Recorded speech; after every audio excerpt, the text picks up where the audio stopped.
through 14 showy native plants that are butterfly magnets. If you want to see more of these amazing creatures in your backyard, these are the most beautiful native plants that you can add to your garden landscape to make sure that you get those visitors. I'm Lexi from Sagmarine Native Plant Community, and I'm here with Kathy.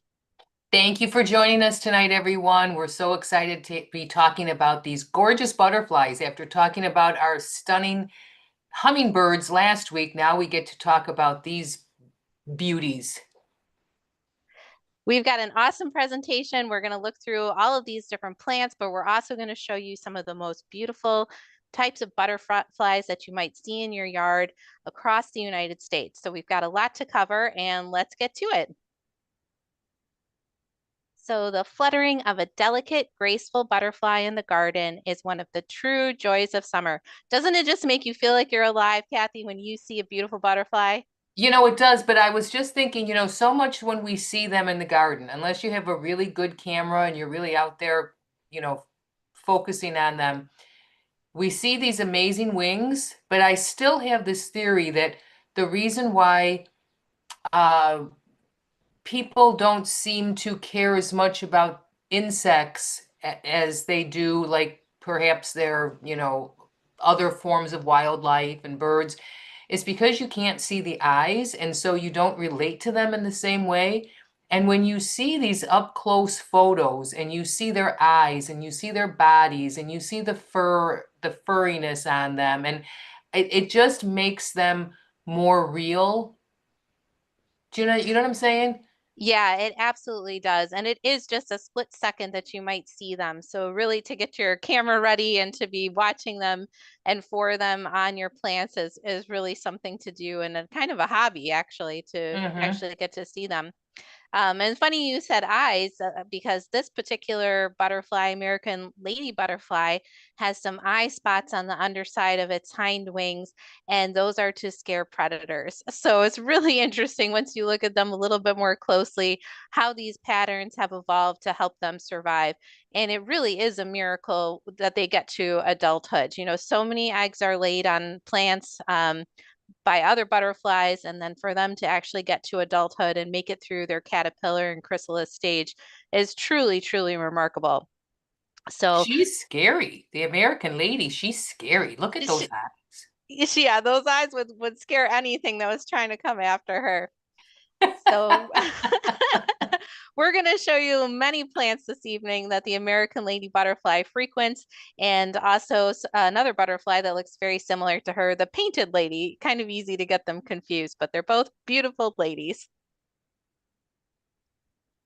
Okay, so butterflies feed on flower nectar as adults. So those flowers in our garden are really important. That's what's keeping them going. That's what's helping them to fly, to migrate, to breed, whatever there is they're doing. They need the nectar from those flowers in our garden. And the nectar from native plants with which these creatures have co-evolved has been found to provide the most nutritious nectar, which helps them even more to breed and thrive. So we really want to try to get some of those nectar-filled native flowers in our gardens to try to help these beautiful creatures and draw them in just so we can enjoy the beauty of them. I always kind of think that if you, and we'll be showing more, some of the different species, like Lexi said, that you can hope to see some of the common species in the United States. I always think that if you start seeing a lot of different butterflies in your landscape, to me, that's a really good sign of an improving, healthier ecosystem because you're really drawing a variety. And when we talk about biodiversity, it's hard to know how much biodiversity is, like meaning how many different species of insects and other creatures you have in your landscape. We have biodiversity, how many different types of species of plants we have, but now how is that translating to how many different species of butterflies and moths and bees and other creatures? And these guys are so bright and cheerful and visible that this is kind of an easy way. When you see a lot of different species of these in your garden, that's a really good sign that you have something really good going on there. And it's supposed to be environmentally. lucky too to see Is lots of it? different butterflies. Yeah. In many cultures, it's a sign of good luck to see butterflies. Ooh, see, we need these native plants. So we get these butterflies, so we get the good luck. So here's a really very common butterfly, the red admiral, and here it's landing on an aster. And unlike hummingbirds that can hover, butterflies need to be able to land on a flower in order to feed. And they then put their proboscis, which I've been saying wrong, Kathy. I think it's proboscis. I think that's how you say it. I've been saying it wrong. I'm sure I Anyway, have too. yeah.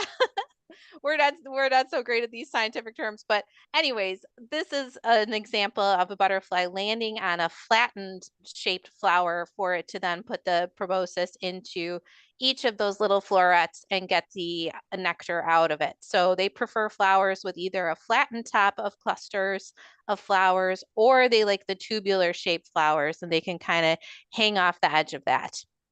I This has always been, or for a while, my favorite species of butterfly. And I say that because they're a friendly butterfly. They will actually, and this has happened to me once or twice, where they will land on you and just sit there. Oh, So they're kind wow. of friendly. Yeah. Now, maybe they're just liking your sweat or something. I wanted to think that it wanted to hang out with me, but whatever. But they're kind of friendly. But I never, now that I'm looking at this up close, when you see them, in real life in your garden, I didn't notice that there's like a little line of blue on the back of the tail there, or the those hind wings. Yeah, look at all of that detail in its wings. And actually this one is a really dark butterfly, and these dark colors help the butterfly actually warm up faster. So when you see them just sitting on something, maybe not even nectaring, they're trying to warm up from the sun, and that's really critical for early spring or in the fall when they start to fly. So this one I feel it comes around pretty early in the spring as That's well. interesting. You're right. This is one of the first ones you see, so I bet that's why they can handle the cooler temperatures better. Yeah. Wow. Okay, now that's the adults. The adults need the nectar from our native flowers. They'll take nectar from all kinds of flowers, but our native flowers are some of the most nutritious for them.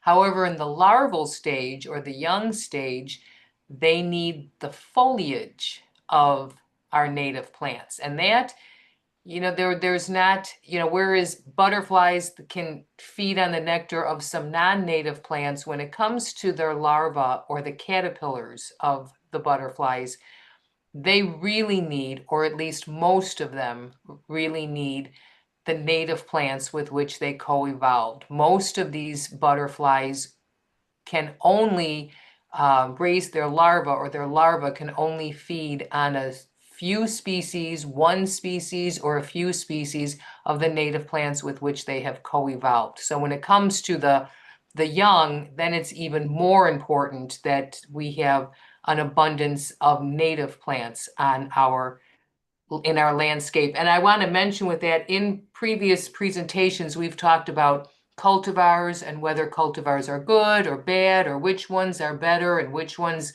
and some species of cultivars actually have been found to be, very efficient at attracting adult bees and butterflies for the nectar. But if they change the flower color or shape, then they're less attractive for sure for the adult butterflies and bees. And if they change the color of the foliage, like if you do a cultivar where you change that foliage from green to red, which is a common cultivated characteristic, then from what research is showing, that foliage becomes pretty unusable to the caterpillars. So as a rule, stay away from red foliage cultivars for sure if you want to help feed the caterpillars of these gorgeous creatures. And this is And here you can see, go ahead, Lexi, what were you going to say? I was gonna say here is like the simplest way you can support your ecosystem. You don't even have to plant anything. Right? Just leave those violets, and they're so beautiful and so cute. Just leave them where you see them, or you can actually transplant them. I've dug them up many times if they're in a place in like the lawn area that I didn't want them, and I put them in like my little woodland garden or something like that. And you can even plant them in pots. And this little plant is a powerhouse. So it supports all of these fritillaries, which are a medium-sized butterfly. They're typically these colors too. They're like the browns and blacks and golds, and they kind of have a different underside to them. But definitely leave these plants in because you will be doing a world of good for lots of different fritillaries. Yeah, it's hard to believe that we pull these as weeds. It really is. They're such a great plant. Wow, look at that guy. Yeah. So when you're talking about eyes, and that helps us relate to these insects and really see them as actual living things and not just a pretty thing that lands in our garden. These eyes are fascinating. So they have two large compound eyes with 12,000 lenses, and they are considered to have the broadest range of vision of any animal or insect. So they rely a lot on, well, these eyes, but they also rely on their sense of smell, and they use their front legs actually to also kind of navigate things and to find the nectar sources that they're looking for.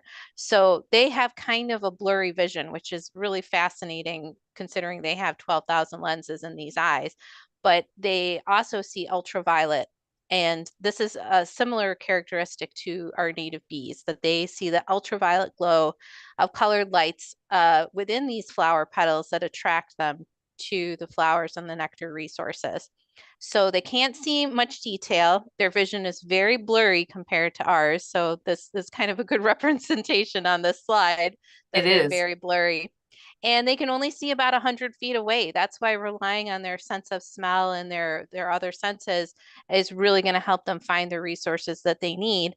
And they're attracted to these bright, bright colors. So when we talk about showy plants, everything in this presentation is going to be something bright and beautiful that attracts our gorgeous little butterflies. So another tip too, because of this blurry vision, is that planting in clusters rather than just a single specimen here or there is going to help them find your flower. So imagine like a Monet painting with like, here's some, well, he was kind of muted colors, but let's just say they're brighter colors, some orange, some pink, and they kind of see these things kind of blending together. That's what they're going for.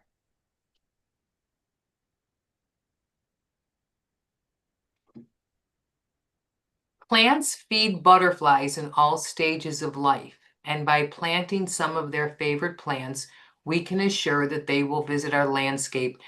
When you start seeing these in your yard and in your plants, it is just such a joy. That's why, as I said in the previous presentation we did about hummingbirds, yeah, it's wonderful for our environment and for our ecosystem to plant native, but the joy that it will bring you when your garden and your landscape starts to come alive with these amazing creatures. I mean, we got to have fun with this too. This is for our environment, but it's also for us because it's just, we won't go into this, but it's just wonderful for our physical health and our emotional health. And when you start seeing these in your landscape, it really gives you a better outlook in the during the day, right? It really does, especially when you start to recognize creatures that you might not have seen before, and piques your interest. Well, what did I see today? And sharing that photo with your friends and saying like, look at what my garden brought to me. I mean, it really is very, very special. So Do you it's remember great that entertainment. movie? Do you remember the movie, the baseball movie, If You Build It, They Will Come? What was that, Yep. Field of Dreams? Field of Dreams. Yep. And it really is, if you plant it, they will come. And whenever you see something new, a new type of creature that you never saw before, and you realize that your plants are drawing them and that your efforts are really working, it's just very rewarding, very cheerful and very rewarding. It really is. It might not bring Kevin Costner to your yard, but it will Uh, bring all the butterflies. yeah, that's never happened. He's never shown up, whatever.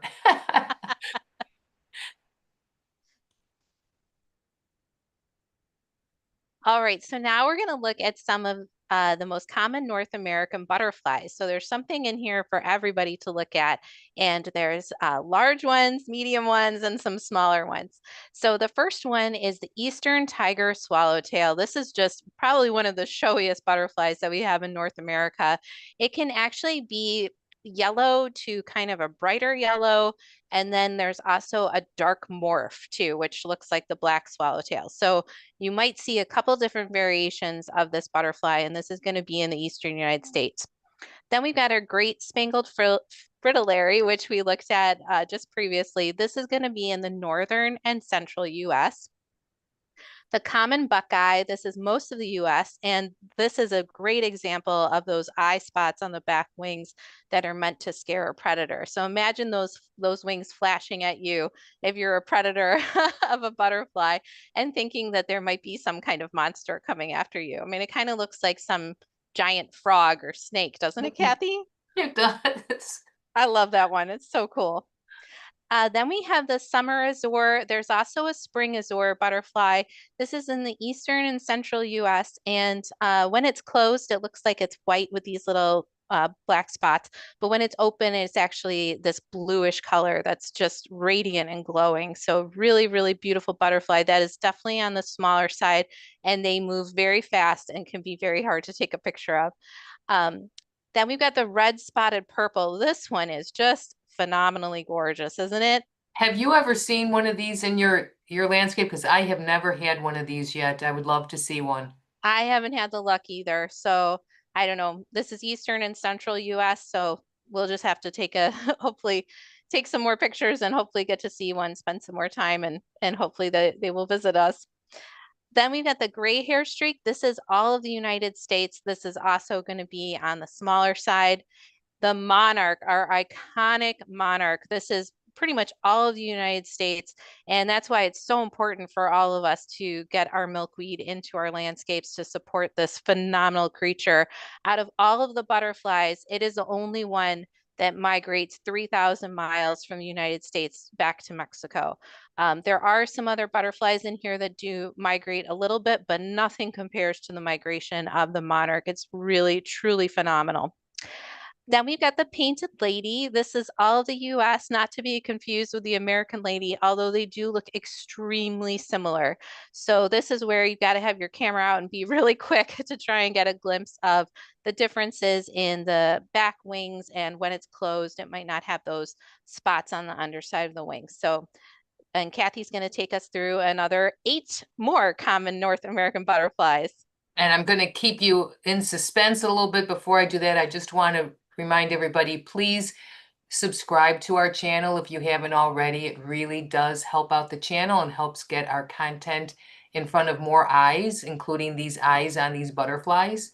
And I do want to introduce something new that we're doing. We haven't done this before. YouTube encourages you to have memberships on your channel. We haven't done that over the last year.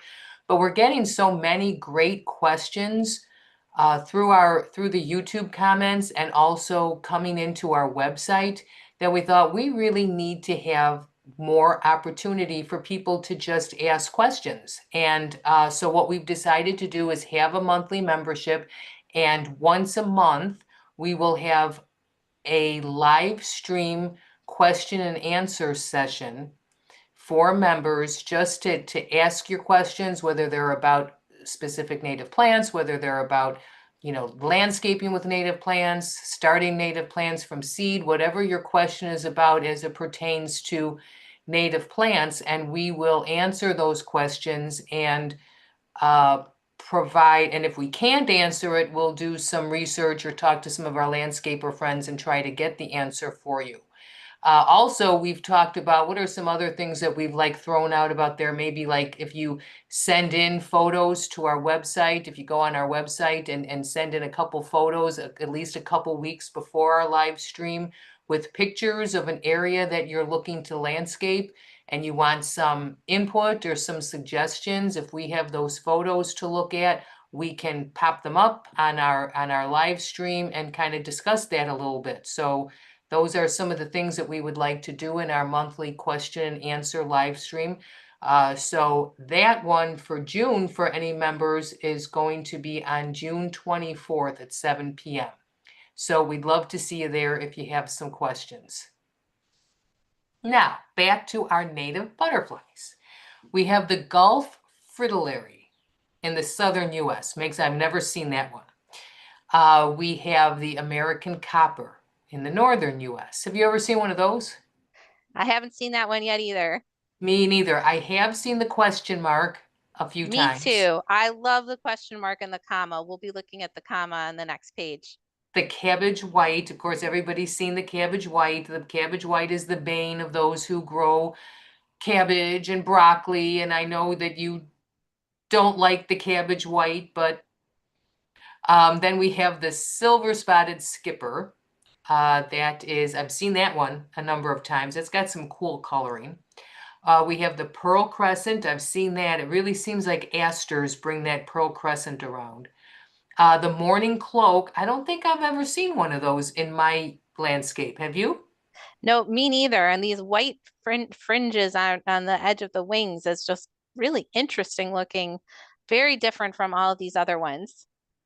And of course, the clouded sulfur. So the cloud, sometimes you'll see something that you think is a cabbage white, but it looks a little more yellow than the cabbage white. So I'm assuming that would be the clouded sulfur. Very similar looking, just slightly different color. And the cabbage white is actually from Europe. So the cabbage white is not native to the United States. So, for those And of you that's that, those caterpillars that you pull off of your broccoli and so forth, that is from the cabbage white. And I know it's not native, but I'm sure it provides some really good bird food. But I know people who vegetable garden are not fans. yeah, The cabbage white. poor little cabbage white.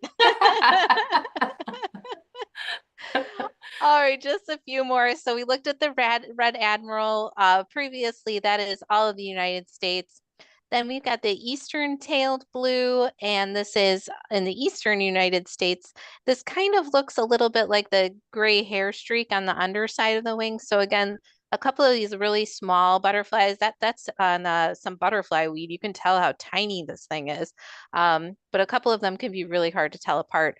Then the viceroy, which really gets confused with the monarch a lot of the time because it really looks extremely similar.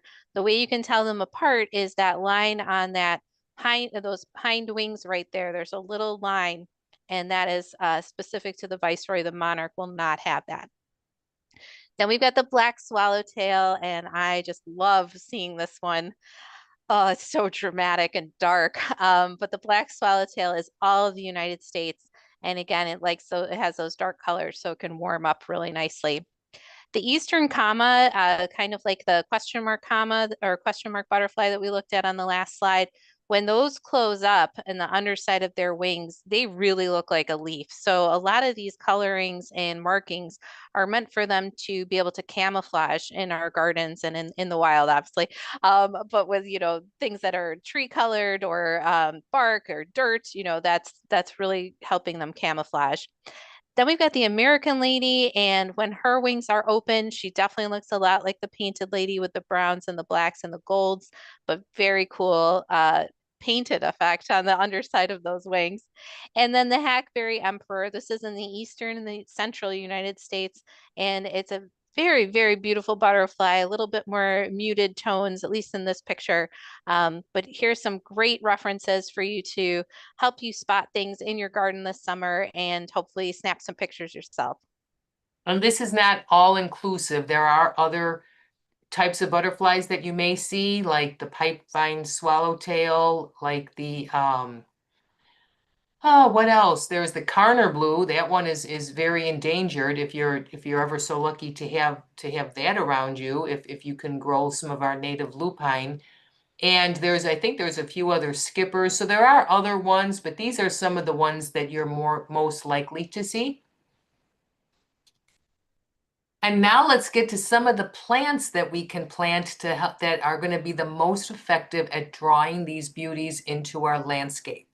So, of course, what can you say about this? There's no list that you can make pretty much that the purple coneflower is not going to be on that list, whether it's attracting butterflies, or it's you're trying to have a garden that's like very easy, or one that looks very attractive even in the front of your house. That's great for, I mean, this plant pretty much ticks all the boxes. A great plant for birds. I mean, this has everything going on, and it is absolutely a butterfly magnet. There have been times when I have truly counted 6 butterflies at a time on my purple coneflower. I mean, Wow. it is action packed. So it is also visited by hummingbirds, as we talked about last week. And it looks great in any size garden, whether it's the back of your house or the front of your house. This can go into even more of a landscape situation as opposed to a garden. So this is just a great plant. If you're going to dip your toes into starting to plant some native plants, this is a great one to start with. Likes full to part sun, medium wet to medium dry soil. Purple coneflower will grow up to 4 feet tall, the flower stalks that rise above the foliage, and it blooms July through September. It's very easy to grow, like we said. It will self-seed and move around a bit, but I don't find it to be aggressive in that way at all. And it is hardy in zones 4 to 8 and native to the eastern and central US. There we go. And it's such a common plant here, or one of the more common or utilized native plants around here, that it's almost kind of surprising that we don't see that light green on that map in more areas. You would kind of think that this was more common in a lot of places, right, Lexi? Yeah, I mean to see that it's like endangered or becoming endangered in the yellow and the orange areas, especially in Michigan there, is very surprising because this is one of the easiest plants to landscape and also one of the most popular plants that's been cultivated too, and they've Mm-hmm. done all these crazy things with it. But if you can plant the straight species, you're gonna get these butterflies to your yard. So some of the butterflies that really are found to be attracted very much to purple coneflower are the monarch, the black swallowtail, the painted lady, the red admiral, the American lady, the common buckeye, and the gray hair streak. So this is one of my favorite plants. You'll hear us say that a million times because they're all our favorite plants. One of But these times I want us to put a slide up and say, I hate that plant. I don't think that'll ever happen with native plants. It'll happen with things, that we have in our landscapes existing that we don't want Some anymore. invasive species or something, right? Totally. Yeah. Let's put honeysuckle in there. Um, but button blazing star, I think one of the reasons I really, really love this plant is because Liatris can get really tall. There's some that get to like 5 feet tall. This one's only like 2 to 3 feet tall. So it really can be very beautiful, in a front yard with some purple coneflower, some black-eyed Susans. It's a really great plant and a great size and extremely well behaved. And it blooms in this crazy way. Like it gets all the buds, but then it starts to bloom from the top down, creating this very unique effect and giving these creatures lots of nectar resources. So the plants in the Liatris genus are known to host numerous small moths as a larval host plant. It's not a larval host plant for the butterflies itself, but it is this very, very important nectar source. And it blooms forever. So it'll start blooming in July. It can go all the way through October in your garden, which is awesome. It likes full to part sun, medium to dry soil, again, that 3 feet tall, and it attracts butterflies, skippers, moths, hummingbirds, bees. Everybody will be all over this. It is definitely drought tolerant once it gets established. This is a plant of the prairie. It is native to the eastern and the central US, and it's hardy in zones 3 to 8. So there you can see our map goes all the way up into Canada as well, but very, very dominant in the central part of the country. It's also known as rough blazing star, but button blazing star is kind of a cuter way to refer to those really interesting looking flowers. So this plant will attract the monarch, the black swallowtail, the silver spotted skipper, the painted lady, and the American lady, and probably many others too, but these are the ones that we're just talking about this evening. I won't bore you all with my story about hyssop. For those of you who have watched more, some of our other presentations, you know that I love hyssop, and this is the plant that got me into native plants. But lavender hyssop is definitely a favorite of many butterflies, and it's just a great, great garden plant. It grows in these kind of like tallish clumps that can get to be about 3 feet tall with these like spikes of purple flowers that are actually all made up of a bunch of little tubular flowers. Likes full to part sun, medium soil. One of the coolest things about this plant is the long bloom season. This thing just seems to bloom and bloom and bloom. It'll bloom June through August. So I will definitely attest to that. I have this blooming for 3 months in my garden and into September. June, July, August, September. Look at that. It's a favorite of pollinators and hummingbirds. Also, the seeds are loved by birds. So when the seed heads finally come and the flowers do finally diminish, then all the goldfinch come and like to eat those seeds. So it just really services our environment very nice. And it's hardy in zones 3 to 6, native to parts of the upper Midwest and the eastern US. Wow, that's not much. And I'm so glad that we can grow it here because I love it. But it's Absolutely. really a northern plant for sure. I wonder if our listeners up in Minnesota see a lot of this because it seems like it really loves it up there. Loves it up in the can. It's a cold loving plant. So, and it doesn't look like it's here very much, Lexi, but we can get it into our gardens. It's not growing wild here very much, but we can we can get more in our gardens because it is barely hardy here. Yeah. I was so happy I found some in my garden actually. This is a new house that I moved into and there is some in the garden, so I'm very, very happy about that discovery today.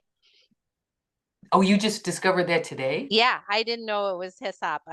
Things are just starting to pop up, and that's the magic of spring. You don't know what was there or like what the people before you planted, were they native plant people or were they not? And so to find those surprises is pretty cool. They had to have been to get this in because, maybe some common milkweed had blown from somewhere else, but hyssop, no, they must have planted it. Yeah, that's what I'm thinking too. Oh, wow, that's cool. Okay, so hyssop will attract the monarch, the painted lady, the red admiral, the silver spotted skipper, and others. Great plant. You won't be disappointed. And it smells good too. We And it can't smells forget good. that. It's actually an herb. And you can make that tea out of it, like add it to your tea. It's just really, really yummy. So blue vervain, this has got to be one of my favorite plants. It is Would really, anybody have guessed that Lexi would have said that? yeah, right, every single plant. But this one, if you have a wet yard, if you have heavy clay soil, it's just going to do really, really well. It's great for rain gardens or poor drainage. And it's just really, really pretty. This color, this little purple flower, and it's just going to bloom forever is just awesome. Grows 3 to 6 feet tall. I think it's more like 3 to 4. Mine never got to 6 feet tall. I think that might be a little bit of an exaggeration, but who knows? Maybe it gets really tall in other places. Was Uh, yours in a wet space, in a wet place? Super wet. Yeah, it was like in a Okay. low-lying area that wasn't draining very well, and it was very, very happy. I even put some sneeze weed next to it, and the colors of the yellow and the purple together was just really phenomenal. So full to part sun, wet to medium soil. It doesn't care about getting its feet wet, and then it blooms from July to August, September. It is a very important nectar source for bees and butterflies. And so you can see in these little flowers, each one of those is going to be a nectar resource for them to access. And it is great for butterfly gardens because it has all this nectar. It is also a larval host plant. It's not aggressive. deer resistant, and we also get the benefit of the birds liking the seeds. This is native to the entire United States. I love it when we find plants that are native to everyone and bring us all together. So this is zones 3 to 8. Look at that. Isn't that awesome? That's amazing. That's amazing. So this one will attract the eastern tiger swallowtail, the beautiful monarch, the red admiral, and the clouded sulfur. There are different variations of the sulfur. There's like an orange sulfur. So those can also be a little bit hard to tell apart and might be different in different areas, you know, which sulfur is coming to visit you. But again, awesome plants if you want to do a rain garden. And it is just really, really stunning. I mean, think of the difference in the weather. This thing can grow at the Canadian border or the tip of Florida. You're not going to find a non-native plant that's going to have a range like that. It is absolutely remarkable.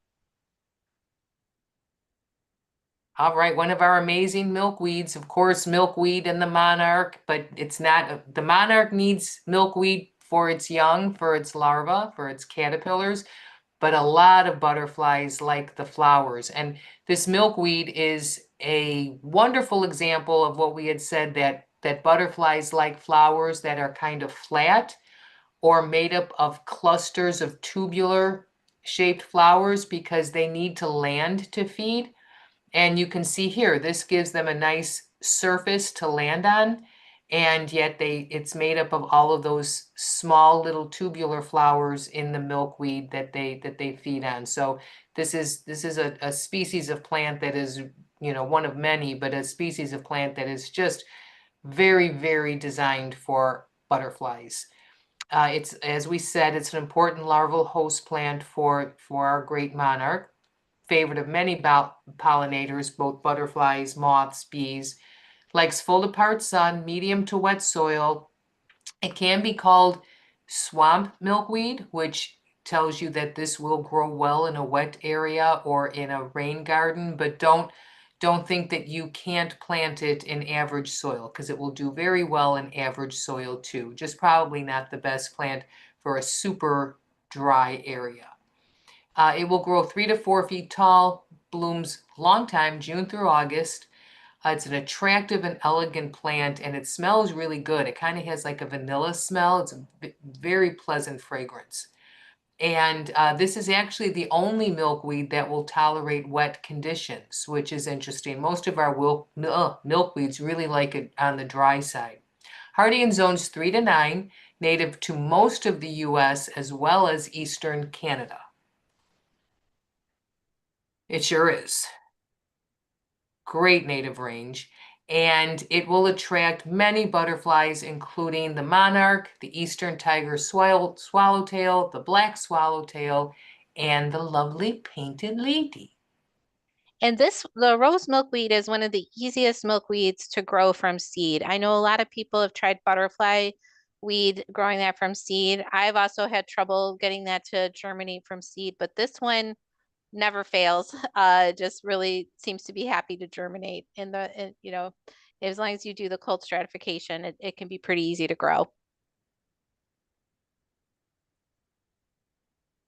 So here we have butterfly milkweed. Now this one definitely likes the drier conditions and can be a little bit more particular about its conditions. So it is a larval host plant for the monarch and the queen butterfly. The queen kind of looks a little bit similar to the monarch, but it is more of a southern cousin to the monarch, so more prevalent in the southern part of the United States. Medium to dry soil, it'll actually love sandy soil too. So if you've got sandy soil, this would be a good option. Full to part sun, blooms June, July, and August, and it's only 2 feet tall. So it's a very, you know, nice compact size and a great little accent to a border or to a front yard. Get that pop of orange color. I'll take this any day over common daylilies. This is a beautiful color and a beautiful plant. On top of that, it is deer and drought resistant. And with all of the milkweeds, they are actually toxic to mammals. So that is why these plants are deer resistant. And it actually makes the caterpillars of the monarch and the monarch itself toxic to some predators. So interesting fact there. and it is hardy in zones 3 to 9, native to the eastern, central, and southwestern United States. So here we go. We've got quite a good native range on the butterfly milkweed too, which is just awesome. So again, here we've got the beautiful monarch that it attracts and is the host plant for, the queen butterfly, this little tiny gray hair streak, which is very, very petite, the painted lady, and then the common buckeye.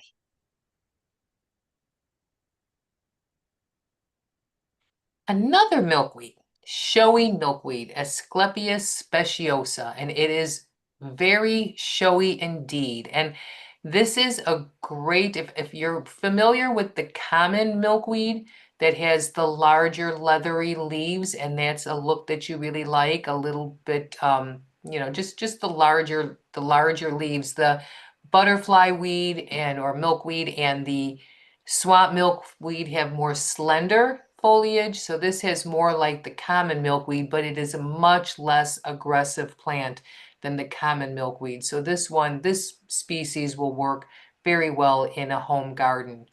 It is a host plant for the monarch and queen butterflies, just like the other milkweeds we've discussed. It likes medium to dry soil and full sun. Most milkweeds are sun lovers, but there are a few exceptions. So there's pretty much a milkweed for whatever site conditions you have. It blooms in June, July, August, gets to be about 3 feet tall, so it's also shorter than the common milkweed. Like Lexi said, with all the milkweeds, they are deer resistant, larval host plant, and hardy in zones 3 to 9, native to the central and western US.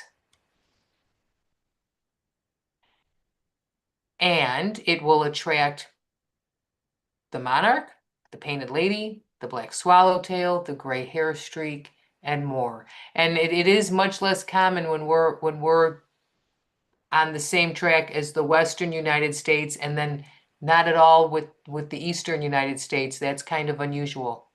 Super unusual. I think we should make a point too here about the milkweeds that it is important for them to be planted within their native range. Like, for example, there are tropical milkweeds that we should not be planting. We're in the Chicago region. We should not be planting up here because the monarch relies on specific forms of the plant to aid in its migration. Is there anything you want to add about that, No, Kathy? but that's a really good point. Like, a lot of people are very heartbroken when we say that tropical red and yellow milkweed that is a wonderful plant down in the far south, the southeast, but it's not a good plant to plant in more northern parts of the country because we talk more specifically about this in our presentation that we have about, well, all about native milkweeds and the monarchs, but it can carry a fungus, I believe it is. It's a fungus or a bacteria now, but it's more prevalent, one that can harm monarchs, and it can really throw off their migration in a way that is very catastrophic for their survival. So if you want more specifics about it, please check out our presentation on all the different species of milkweed and the interplay of those milkweeds with our monarchs. But yeah, if you're not in the south, don't plant that tropical milkweed. Yeah, those also just bloom longer than they need to up here, so it confuses the monarch thinking it needs to now head down to Mexico because it's still got resources up here. So definitely Right. a fascinating topic. And I think the milkweed is really becoming more and more cultivated. So again, cultivars are really a point of discussion and something that a lot of researchers are really looking into some of the effects of those, but wherever you can, try to plant the straight species of these plants is going to be the most beneficial to our monarch butterfly, which we all just dearly love. And we really need to, you know, we I would agree with you. This is a plant we really want to stay away from cultivars, and we really want to go with the straight species because the survival of this creature, the monarch butterfly, is depending on this plant, and we all know that it is on the road to extinction. And You know, there's research being done as to whether or not cultivars are useful, whether it be, you know, for the caterpillars or the adults. But if we want to be sure that we're doing the best that we can to try to protect this monarch, then we really, until we learn more, until we learn differently, we should stick with the native species. And we've got a whole nother video on cultivars. So if you're interested in that topic, check that one out. We just blah, blah, blah a lot, right? We just can't stop talking about plants, Kathy. Sweet Joe Pye weed. Oh, what a great, great plant. This one is kind of a little bit of a lighter flower color compared to Joe Pye weed. And then there's also spotted Joe Pye weed. So there's a couple different variations for this. But what's really wonderful about this is it's perfect for shady butterfly gardens. So again, you're going to attract tons of butterflies, but if you don't have a completely full sun garden, you could definitely try this one out. And it also tends to like medium to medium wet soil too. So good for kind of a wet location. It is an absolute butterfly magnet. These flowers are really kind of hard to discern in terms of what they are, but they're like these little buds and they kind of just open up into these hairy things. But the birds also love the seeds in the winter. Again, it's kind of like a mystery. Where is the seed that all these goldfinches are going for? But it's there. So just a powerhouse plant. It is also deer resistant, which we just love.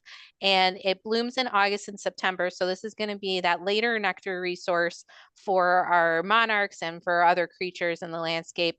It's hardy in zones 3 to 8 and native to the eastern United States. So here's our native range, definitely an eastern plant, and it's going to attract the monarch, the eastern tiger swallowtail, the black swallowtail, and the painted lady.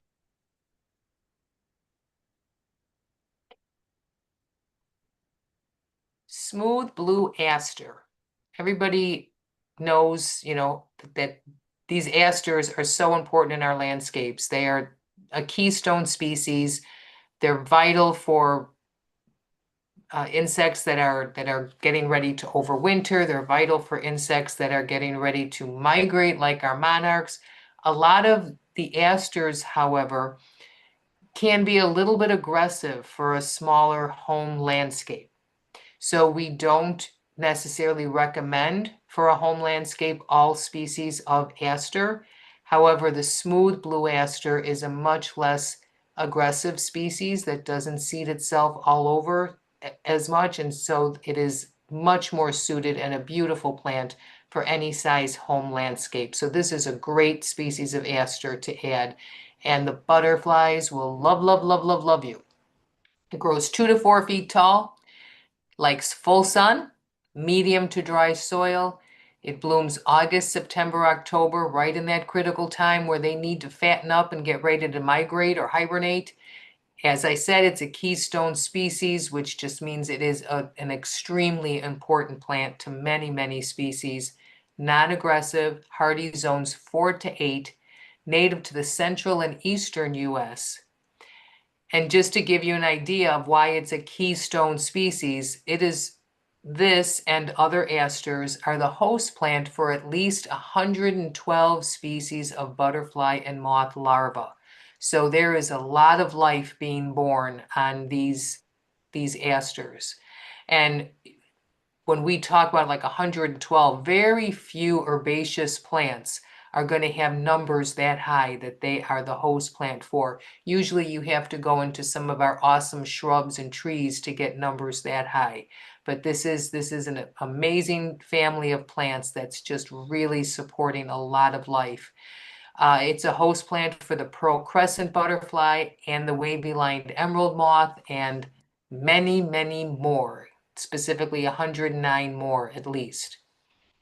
So the smooth blue aster is native to the central and eastern U.S. Butterflies that are attracted to it for nectar include the pearl crescent, the monarch, the painted lady, the clouded sulfur, the eastern tailed blue. No butterfly garden is going to be complete without some asters in it, and this is one of the best species of aster you can put in the home garden. So kind of a must-have. Also a must-have is some goldenrod, which is also a keystone species. And the reason why the goldenrod is so important is because it provides those late season nectar resources for our migrating butterflies like our monarch. And there are many different species of goldenrod. Some are more aggressive than others, like Canada goldenrod is a very common one. This is not an aggressive goldenrod at all. So that's why we recommend this one for the home landscape, and it's just so beautiful. Who doesn't love a big show of yellow flowers, especially in the fall? It's pretty petite too. It grows 2 to 4 feet tall. So some of the other goldenrods can get over 5 feet tall. And another misconception about goldenrod is that it causes allergies, and that is not the case. The plant that does that is what is it? Ragwort is the one? No, Ragweed. ragweed. Ragweed. Sorry. Right, wet ragweed. So definitely, take a look at the leaves and, try to use an app to identify ragweed. You want to pull that as soon as you see it to start to come up in your garden. So this one loves full sun, medium to dry soil. Again, it's going to bloom in August and September, that late season resource. It's the keystone species because it's top ranked for supporting biodiversity. So not only will you see all these butterflies on it, but you'll see tons of our native bees. And it's also going to support our birds in the fall and the winter. They just love the seeds on this plant. So you don't cut it back. You just kind of leave it to wither in the fall landscape, but that's going to give those dried seed heads.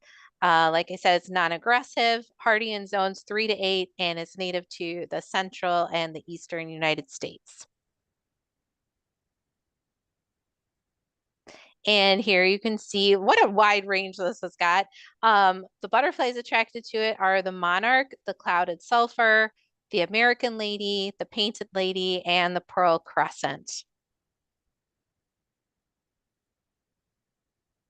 Wild bergamot, Monarda fistulosa. Who doesn't love this plant? I mean, the bees love this plant. The butterflies love this plant. Again, it has clusters of those tubular flowers, so those butterflies can come in like an airplane and they have their big landing pad, and then they stick that proboscis out. Did I say it wrong? Proboscis. I'm still saying it wrong. I was saying it like hibiscus before proboscis, but I think it's proboscis. We got it. We'll look that up for next Yeah. time. It's a favorite nectar source for many, many native pollinators, including the hummingbirds, like we talked about last week. It is a larval host plant for many species of butterflies and moths, likes full to part sun, dry to moist soil. So it's really a very adaptable plant. Grows 2 to 4 feet tall, blooms July through September. It's a very easy plant to grow, very, very easy plant to grow. And it is just gonna be one of the highlights of your garden when it comes to attracting really cool species. Hardy in zones 3 to 9, native to most of the US and Canada. Let's take a look at that. It certainly is. And on Monarda fistulosa, you will find great spangled fritillary, eastern tiger swallowtail, silver spotted skipper, red admiral, monarch, and more. That really has a huge native range. Imagine the whole country smelling so good from wild bergamot. Because it's in our mint family, so you're gonna get kind of a mint smell off of the foliage. Yeah, like minty oregano. It's a very unique smell, but it's really, really nice. It's very fresh. Marsh phlox. I just grew some phlox from seed this year, and I'm really excited to see what it does. They're just really, really beautiful plants and What species awesome. of phlox did you grow? I grew the woodland, the diverticata, the woodland phlox. So yeah, it got pretty tall too. I wasn't expecting it to be about 2 feet tall already, but it is. It's pretty happy. And we showed this in a presentation maybe a week or two ago, and I was trying to remember the invasive species that looks so familiar or similar. And I think it's called Dame's Rocket is the invasive one. Mhm. And the way you can tell them apart is this one has 5 petals and that one has 4. So I mean, they're both beautiful, even though that's an invasive species. But if you can plant this one because it really is elegant in the garden, and that beautiful pinkish violet color is just awesome. So this one likes full to part sun. So this could be a great plant in the front yard or backyard, doesn't matter. Medium to moist soil. It thrives in clay soil, which a lot of us have, and it has a very long bloom season in June and July. So right as those ephemerals are tapering off, here comes your beautiful Marsh Phlox. It's hardy in zones 4 to 8, and it's going to attract tons of butterflies and hummingbirds. It's also a larval host plant for the phlox moth, which is critically endangered in its Midwestern range. This is native to the southeastern and central U.S. And so there you can see its native range, and the butterflies attracted to it are the monarch, swallowtails, sulfurs, and skippers.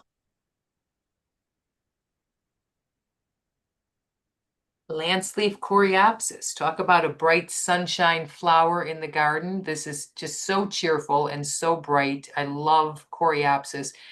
It's loved by our pollinators, but it's also one of the favorite seeds for our birds. Birds just love coreopsis seed.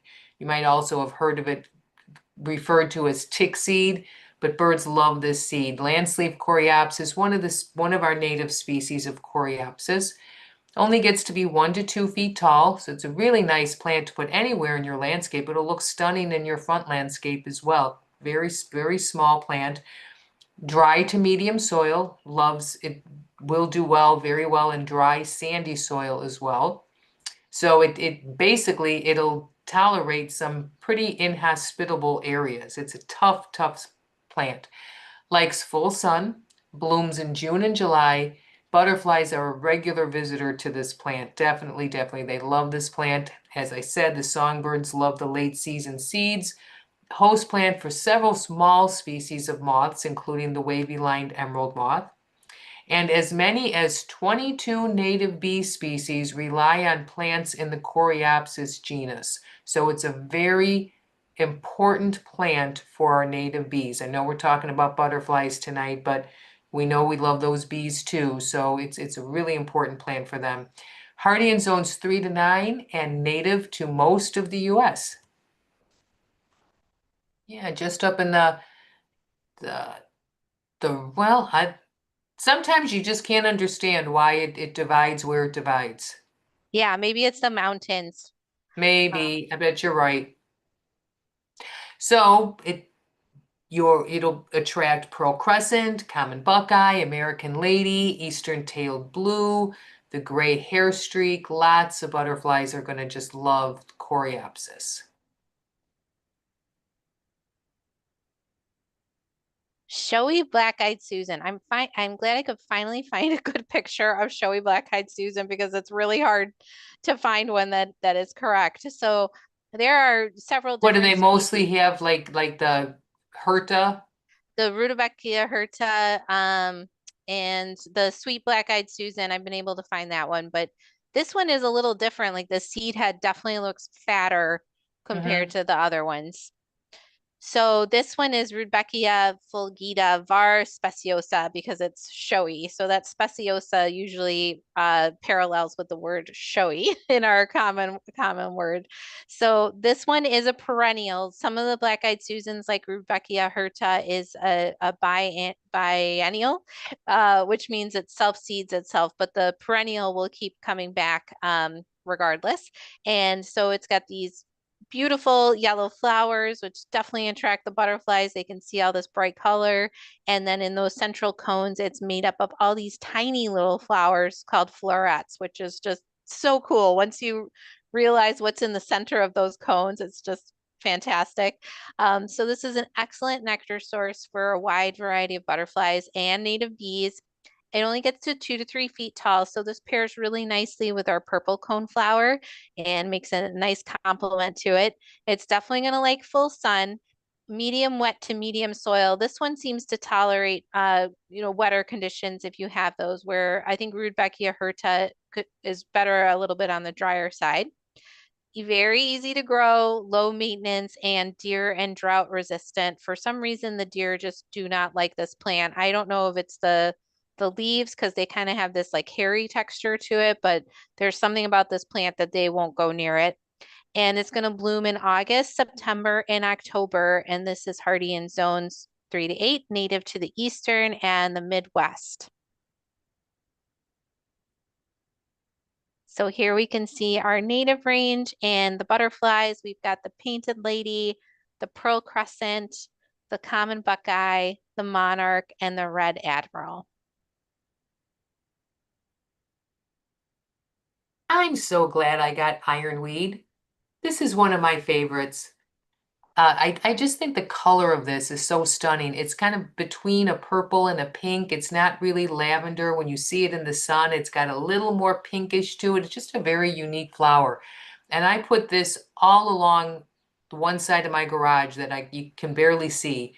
That I don't go over there, but it just does its thing, doesn't require any watering, doesn't require any fuss, just fills in a difficult area, and it's this big incubator of butterflies and bees over there. I mean, it's always just like this buzz on one side of my garage, and I don't have to do anything with it over there, and it's just tried and true, stands real tall, doesn't flop over. Just a really nice, easy native plant. It grows 4 to 6 feet tall, so it is a taller one, but it's great for like the back of your border, or like I said, if you're, just trying to put it like all along a garage or something like that. It's a really lovely plant, and a lot of plants that get to be that tall can flop over, but this one, that's why it's called ironweed. It's a tough plant that will stand very erect. Likes full apart sun, medium to moist soil. This blooms in July, August, September. It attracts many, many, many butterflies, native bees, and skippers. I can vouch for that. It's a vital late season food for migrating and native pollinators. Tough, long-lasting stems that are very drought tolerant once established. I don't do anything with that. I can just forget about that whole side of my garage, and it's just servicing our environment with no work for me. Hardy in zones 3 to 7, host plant for the American lady and the ironweed borer moth. Now, Kathy, are each one of those little tubes in the flower? They are. It's hard to tell from this photo, but it's kind of like bergamot, like the Yeah, it's like a mini bergamot. yeah. Yeah, it's really hard to tell in these pictures, and it's hard to find good pictures of this plant too. So, yeah, hopefully when others grow it, I'll they'll have to see it. take some pictures of mine. It's really lovely.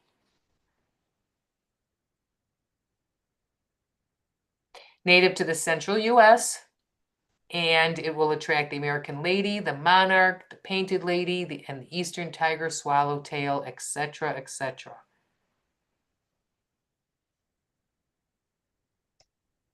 And there we have it. We've made it through 14. Well, actually, we snuck in an extra plant. So we made it through 15 We had a plants. bonus. We had a bonus. We have 15 showy native plants that you can add to your garden that are going to attract butterflies in droves. Some are even host plants for these fantastic creatures. And don't forget to try and plant some parsley and dill or fennel for the swallowtails too. That is actually a host plant for them, not a showy plant, but definitely something that they love to be on, and you'll definitely see some caterpillars. So we thank you for joining us this evening. And again, like Kathy mentioned, please don't forget to like and subscribe to our channel. We have lots more content for you. And also, if you'd like to consider becoming a member, we're going to have our special member live streams every month where you get to ask your questions and we get to help you with design. Thanks, everyone. Have a great evening and happy planting this weekend.